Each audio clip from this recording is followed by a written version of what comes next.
What makes you you? I've been asking myself that for a long time, but for the past months, I forgot to listen for the answer.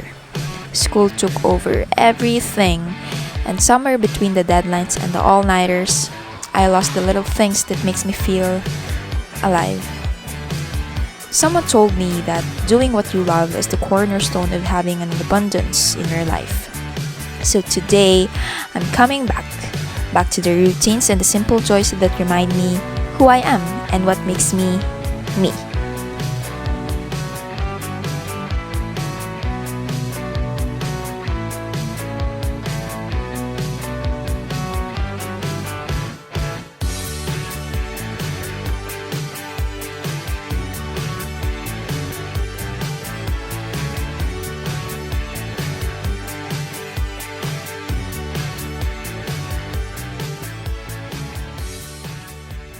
Katatapos ko lang mag-workout and nakapag-cool down na din ako.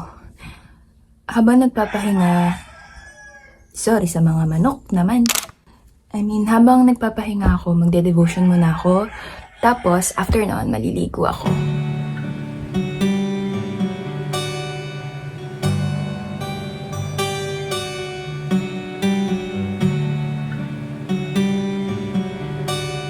So people, bago ako matulog tuwing gabi, magagawa ko ng to-do list ko para pag sa kinabukasan, hindi ko makakalimutan kung ano dapat kong gawin, ganyan.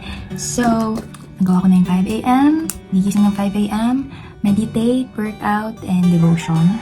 Ang sarap sa pakiramdam mag-garne. Mag-cross out ng mga natapos mo na. Yes.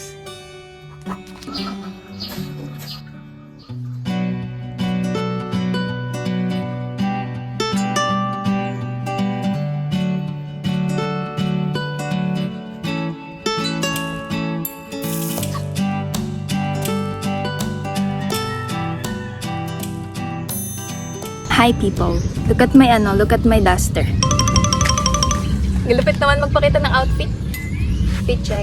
Yan. Nandito ako sa duyan dito sa likod, sa aming likod. At habang nandito ako, magkakape. Ay, hindi to kape. Milo lang to, Milo.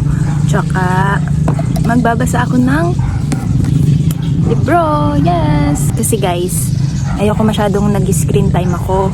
Lalo pat bakasyon kami. Gusto ko madami akong nagagawa. And, share ko lang, parang February ko pa to in-start basahin. Pero anong petsa na? June na ngayon, boy. June na. Pero, ayun. Go.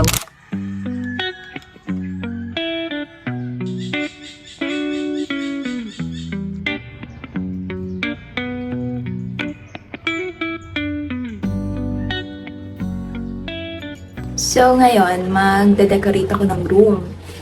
Pero, saka ko papakita yun sa next vlog. Yung whole vlog niya ng decorating my room. Yes. So, see you later. Hi, I'm back! Itatapos ko lang maglagay nito at nitong corkboard. So, abangan nyo na lang yung next vlog ko. And, tapos na akong bigla nawala. Tapos na ako mag-decorate ng room. Decorate ng room ngayon. Magpe-paint ako. So, nagpe-paint talaga ako. Pero, nakapa-stop lang kasi sobrang busy sa school. So, ngayong bakasyon, sobrang excited ako mag-paint at mag-craft. Gawin lahat ng hobbies ko na hindi ko nagagawa kapag may pasok. Kaya, let's go. First time ko lang ulit magpe-paint. Ngayon ko lang nga ulit nahawakan tong wash ko. Yan, ang gabok-gabok na niya. With this. Ang saya ko today, like, ganon. Ang saya ko kasi nakapag-decorate ako ng room, magpe-paint ako, tapos nakapag-meditate ako and workout. So, ayun. Let's go. I'm so happy. My heart is full of joy. Gagawin kong inspo ay ito. Painting ko to nung, kailan ba to? Walang nakalagay na date. Gusto kong meron akong malaking copy. Parang ito yung nafe-feel ko inside at the moment. Parang ang calm, ang peace, ang ebas. Daming explanation.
So, ngayon, ang gagawin ko ay gusto ko i-master yung piano man sa harmonica.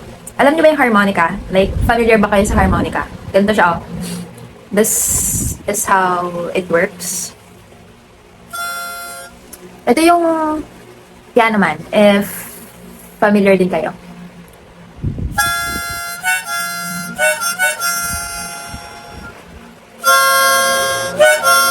Na-master ko pa. Pero, feeling ko alam niyo yan. Kung hindi, try niyo i-search. Favorite ko siyang kanta.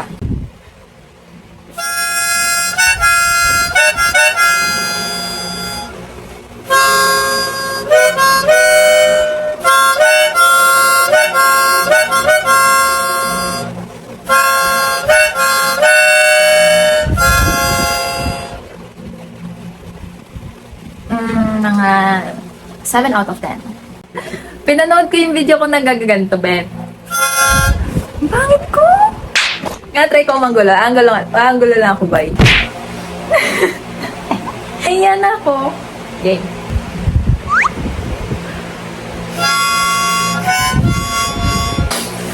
Wait. Mag-aaral na nga lang muna ako mag-gitara.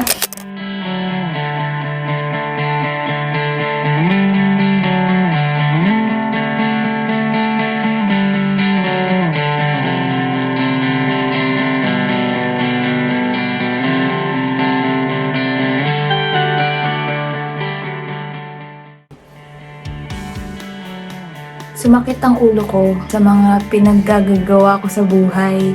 Let's go. Papahinga na ako. Maglalagay ako ng moisturizer habang nanonood ng Be Careful With My Heart. Episode 371 na ako. Minsan, sa sobrang daming dapat tapusin, nakakalimutan ko na kung saan nagsimula ang lahat at kung bakit ko tinatahak ang mga pangarap na meron ako ngayon. But I'm truly proud of Chelu. Proud of the woman I'm slowly becoming. Not perfect, but intentional. Like, she's becoming the woman that God really wanted her to be. I love how I'm learning to cherish and embrace myself unapologetically. Every night, I try to write down the things that help me become more grateful sa life na meron ako. And I hope you also find joy within yourself, finding the little things that will make you grateful too.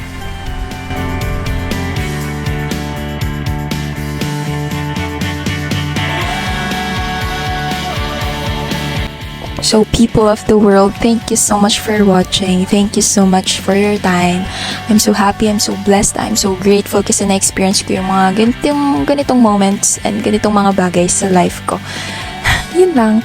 Wala na akong energy kasi it's 10 p.m. at antok na ako. Wala na akong battery boy.